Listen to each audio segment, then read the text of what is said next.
La célébration d'Ongwon apparaît comme la manifestation culturelle la plus importante du royaume Bamoun, depuis les origines que le récit hagiographique royal fait remonter au XIVe siècle.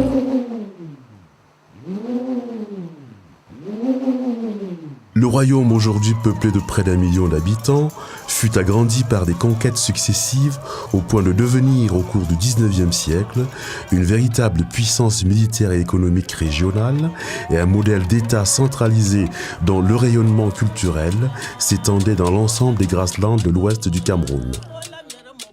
Le territoire couvre une superficie de 8000 km² de savanes montagneuses, de forêts reliques, arrosées de nombreux cours d'eau et de lacs volcaniques. Le pays actuel des Pamam, bien que transformé en département administratif en République du Cameroun, n'a pas moins conservé ses frontières historiques, tout comme sa capitale et son roi, Mfon, descendant phénitique d'un Chara, qui jouit toujours d'un grand prestige auprès de son peuple, dont il constitue le symbole et l'unité culturelle. Dans la conception commune, Ngwon coïncide avec la fête annuelle des récoltes, consacrée par un rite de fin de cycle agraire.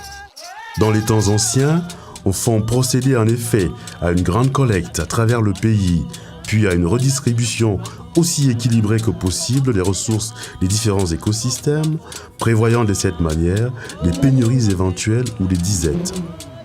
Mais Ngwon est tout à la fois un sétoine, un chant rituel, un système de comptage du temps, une confrérie mystique et paradoxalement une instance publique, la plus grande instance de consultation populaire des Bamoun, dotée d'un pouvoir de justice suprême, la révocation du Fon et par conséquent l'anticipation et la remise en cause spectaculaire et provisoire de l'ordre du monde et des choses.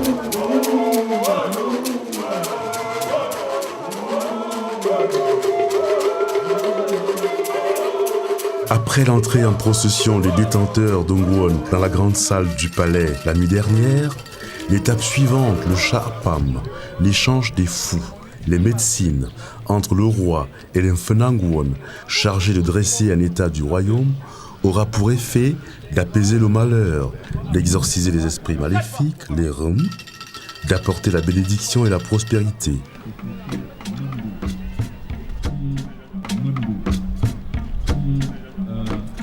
La dernière procession est celle de la société secrète de la justice et de la police, le Mbancier, dont le bras armé, le Mutungu, exécuteur des sentences fatales, traverse le Chutpe, la bouche de l'abîme, et remonte d'un pas lourd la grande allée qui mène vers la grande cour des parades du Nja.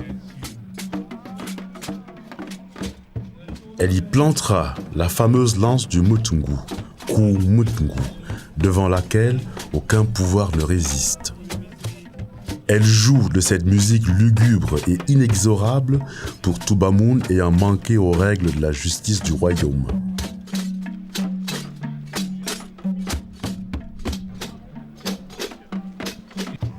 Le roi descend du trône et se tient debout face au peuple pour écouter les griefs et les manquements rapportés du pays entier.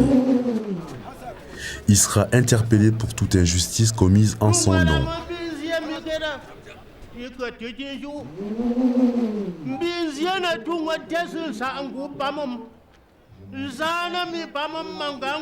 Jimonchou, grand procureur et porte-parole des Mfenangwon, ouvre le procès et après le réquisitoire, autorise de nouveau le roi à s'asseoir après que ses justifications aient été jugées satisfaisantes.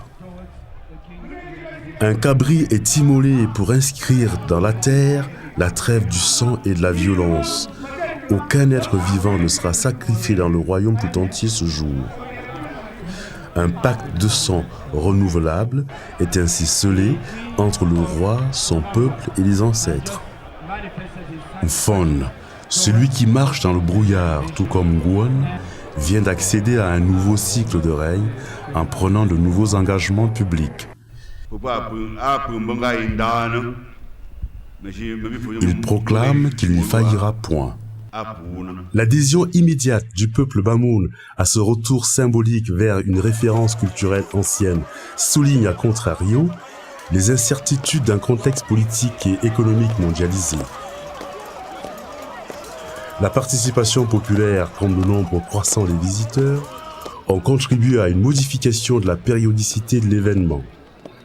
Depuis 1994, en effet, Ngouon a lieu une fois tous les 2 ans. La portée universelle d'Ongwon justifie la nécessité de préserver un patrimoine unique en proie à une dénaturation ou disparition éventuelle par des causes externes ou internes, essentiellement techniques.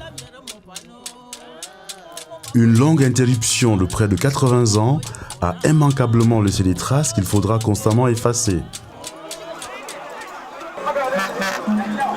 Si l'armature générale du rituel et son ordonnancement sont respectés, Ngouon court toutefois le risque d'une sécularisation et d'un appauvrissement sémantique graduel.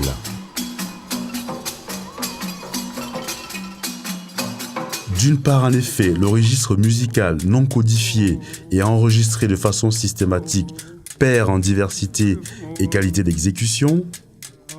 D'autre part, les supports matériels des cérémonies, trônes, masques, instruments de musique, insignes des sociétés secrètes conservées au palais, se dégradent peu à peu et devraient faire l'objet de restauration et de copies.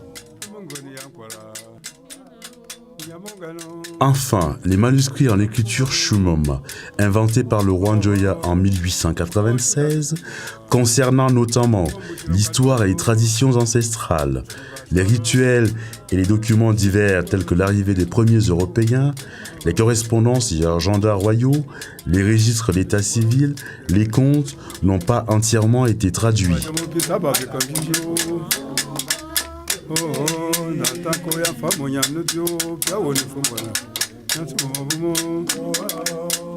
En majorité, le contenu de plusieurs milliers de pages de manuscrits, souvent décorés, mal conservés au palais, devient peu à peu inaccessible en raison du manque de traducteurs expérimentés capables de lire les versions les plus anciennes de l'écriture. Des actions d'urgence s'imposent en vue de la sauvegarde préventive, la valorisation et la diffusion de ce patrimoine unique, dont la permanence fonde irréversiblement la cohésion de la société Bamoun et son inscription dans la durée. Le caractère exceptionnel de cette manifestation tient sans doute également par la forme de réponse, la dramaturgie non verbale, le rituel et la métaphore apportés aux contradictions fondamentales et conflits qui mettent constamment en cause l'harmonie des rapports entre les individus, les groupes avec la société, avec le pouvoir, la nature, les forces violentes, vivantes, cosmiques et météorologiques. Dans cette vision d'un monde unique et indissocié, le pouvoir n'est plus une réalité immuable, mais essentiellement négociable, car inscrit dans la dynamique de l'incertitude et des cycles du temps. Il importe donc de marquer un arrêt à la fin de chaque cycle pour s'assurer que l'avenir est placé sur la bonne trajectoire. Ngouon est ainsi une école de la culture, de la démocratie, du dialogue et de la paix. Oh